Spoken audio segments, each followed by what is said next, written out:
soon natin magiging showroom.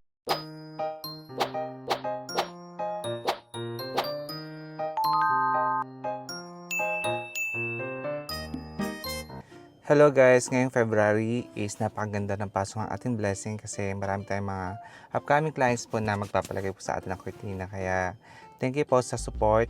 Ngayon guys, ang gamit nating camera yung Action 6. So gusto ko lang makita kung gaano siya kalinaw and yung performance niya, no? So ngayon is nag-ready lang kami ni Rog at ready to go na po kami papuntang Masantol, Pampanga para sa ating first project this February. So guys, ready to go na kami ni Rog going sa Masantol, Pampanga. So very busy siya, no? Smile ka naman dyan. Ayan. Inaayos siya kasi lahat yung namin, yung mga gamit namin dadalhin kasi ayun nga, marami kaming bit-bit, hindi lang yung mga damit, ganyan. So ayun guys. Anyway, nagde-drive na tayo. Wala pa muna.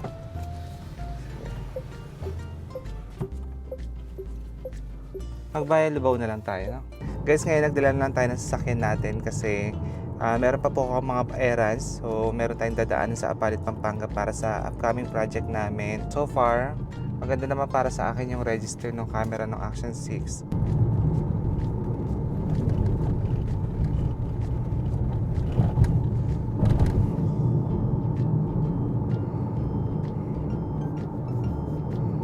Guys, ngayon is February 1 at dito po tayo nag-install ngayon sa Masantol, Pampanga. So ito po yung bahay na lalagyan natin. Meron lang pong mga bintanang gusto po si client na i-improve natin. Like po na kanilang dining area, master's bedroom, at iba pa pong mga bedrooms kasi ito po ay from blinds. Mag-ship po sila into asphalt blackout curtains. So guys, dito sa site is medyo magulo lang kasi ayun nga po, marami tayong mga gamit na dala pag nag-install gaya po ng mga tela. So tanggalin lang natin salamin ko guys. Dining area, nagpi-finish na kami ng length. Tapos mamaya guys is paplansyahin pa namin. So ito yung dining area. Dito naman tayo sa second floor. Ang kakabit ko na lang dito guys is linen, pero inside para ayun, malinis naman tingnan. Para at least lang meron silang privacy si client kahit paano. Sa family area, U-shape yung bintana niya kaya gagamit tayo ng bendable track dito. Then ito yung isang bedroom. So ngayon is nasa finishing stage na rin po kami. So standard lang po yung width natin dito. Even po yung dito, yan. Then dito tayo sa blue room.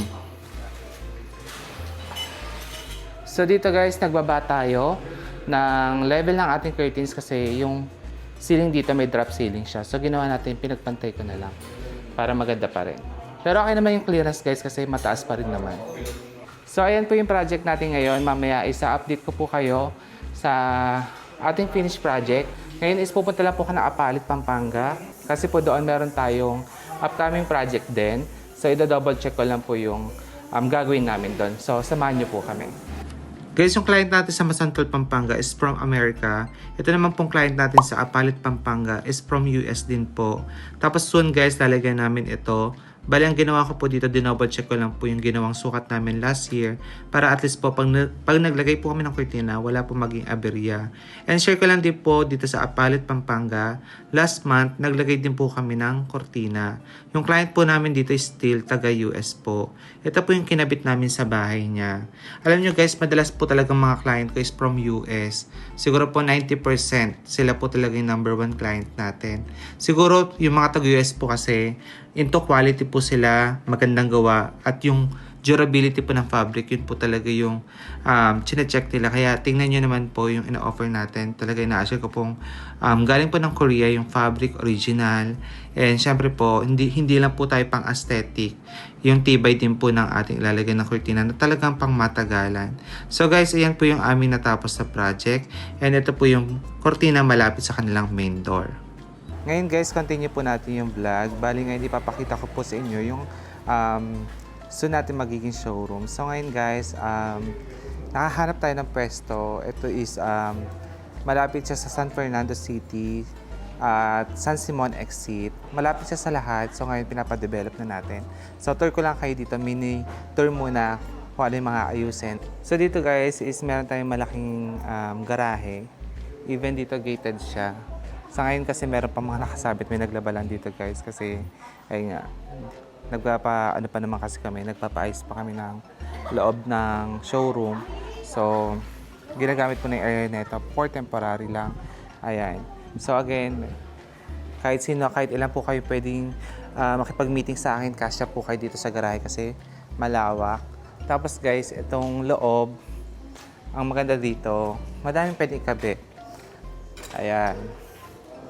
So dito guys, pwede natin gawin siyang showroom. Yung dito, mga cortina natin, blinds, at mga iba pa pong i-offer natin soon. Then dito guys, ayan, meron pang area dito, maluwag. So maraming, kumbaga makakalibot ka dito sa showroom kasi mas maluwag siya. Ayan. Then, may CR din po dito. Oops. Which is inaayos pa ito, nililinis. Then guys, may another CR pa dito. So, nandito yung yung may-ari ko sa tayo magre-renta. So, wait lang guys, pasilip po pa rin sa ito. Gob sagli. From here, meron pang area dito guys. So, pag busy tayo dito tayo makakain, mag-prefer ng food.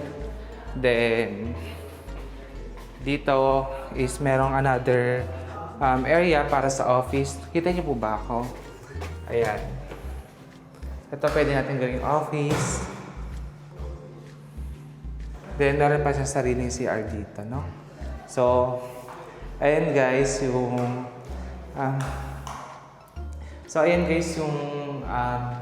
inaasikaso natin ngayon kaya sobrang busy.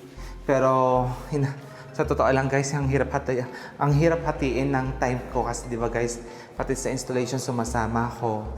Tapos nag-aasikaso pa ako ng ganito.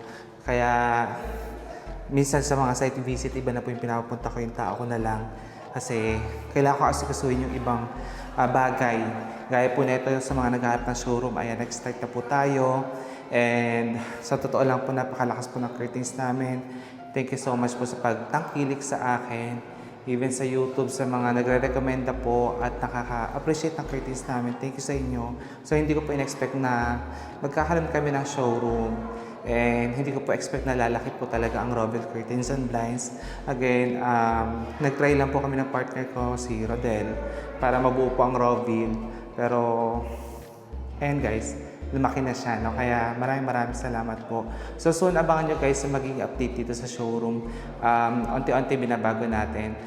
Tapos guys, ay natutunan kong kumilos ng tahimik and gulatin na lang po kayo kung ano pong ginagawa natin. Kasi mahirap po magsalita ng, alam nyo yun guys, hindi tapos. Kaya, ayan, yung update. Since na-check ko na yung pinapagawa natin at pinapa-improve po na showroom, babalik po tayo ng Masantol. Para i-check naman po din yung kurtinang ginagawa natin. So tara, biyahe po tayo ulit sa Masantol, Pampanga. Again, nakabalik na po tayo ng Masantol. So ito po yung before na itsura po ng dining area. At ngayon, ito na siya. So mga ka-viewers, ito po, sabi po ni client, kami na po mag-decide para sa kulay ng bahay. So yan po yung napili ko. Tapos sa family area naman po, from blinds, ginawa po namin dito is wall-to-wall po na U-shaped curtains.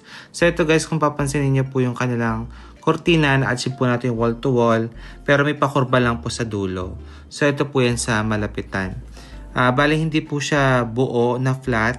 Kung titingnan niyo po sa pinaka-corner, ayan, may pa-curve po, no? Kasi bendable track po yung ginamit namin dito. Kaya yan. Tapos pinatali ko pa rin po para ando doon pa rin po yung shape ng curtains po ni client. So, chinek ko na rin po yan. Ayun po. Pasado naman po. Malinis and maganda. Dito naman po sa kanilang stairs, pero po malaking window. At nakatapat po ito sa kapitbahay. So, nagsuggest po kay client kahit lina lang ikabit namin. Ayun, para sa privacy. Itong side, sabi ko, bili na lang po silang tinted sticker. Ito kasi malaki po talaga. Kaya nagkabit po kami kahit na inner lang po, no? Sa master's bedroom naman po tayo. Dati po itong naka-blinds, tapos naging curtains na rin po. Actually, bumagay po yung kulay ng ating kurtina sa loob, sa tiles, doon po sa backdrop po ng TV na may pagka-marble. Then aside po dyan, ang plano ko po dito sa kabila na bintana is papalitan ko po yung blinds, gagawin kong inside.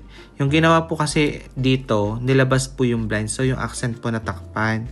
Kaya lang nung tatanggalin ko na po yung fluted panels is nakabasag po yung kanyang cover para maipasok po yung bracket ng blinds. So ang ginawa ko po, hindi ko na po kinabit yung amin, ni-remain ko na lang po yung dating blinds ni client.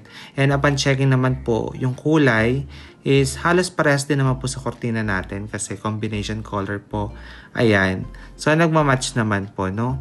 Kaya hindi ko na po pinilitan, na-remain ko na lang. Dito naman po tayo sa kanilang next bedroom, si bedroom number 2. So dito po, blinds din ito dati, then curtain na siya ngayon. Ang ginawa ko po dito is standard size lang po yung width ng ating mga curtains. Then yung kulay po binigay natin sa kulay po ng kama dito. So yung curtain po na ito, pag po white, nagmumukha po siyang gray. Pag naman po tumama ang warm lights dyan, nagmumukha naman siyang brown. And aside po dito kay bedroom number 2, sa bedroom number 3, ito po siya. Ang kinabit ko naman po dito is tricolor po na kulay ng kurtina. Kung titingnan nyo po, tatlong kulay yan again. Tapos, naglagay lang po ka ng teal blue para naman at least hindi naman po humiwalay po yung color po ng wall na sky blue. At least meron po tayong pambasag, teal blue. So again, trifold curtains po ito at first time kong gumawa po ng trifold. So, ayan po again yung kids room. After pong ma-double check po yung bahay, makalipas po ang ilang araw, pinabalik na po kami ni client para po ikabit na po yung kanilang kortina. Dito po, ang project po namin is 4 po na kortina ang aming ikakabit. So, dito po, ang priority ni client sa living area niya ay magkaroon po ng high ceiling curtains or long curtains, ayan. Tapos po, ito na po yung aming kortina. So ito po yung priority ni client na lagyan lang po. Yung sa bandang pintuan, hindi na po nila pinalagyan ito ng blinds or curtains po. Then sa bandang hagdanan po dito, meron pong 2 corner window. So nilagyan din po namin yan. Hindi ko na po ito wall to wall para at least po makapaglagay po sila ng pang wall decor dito sa gitna.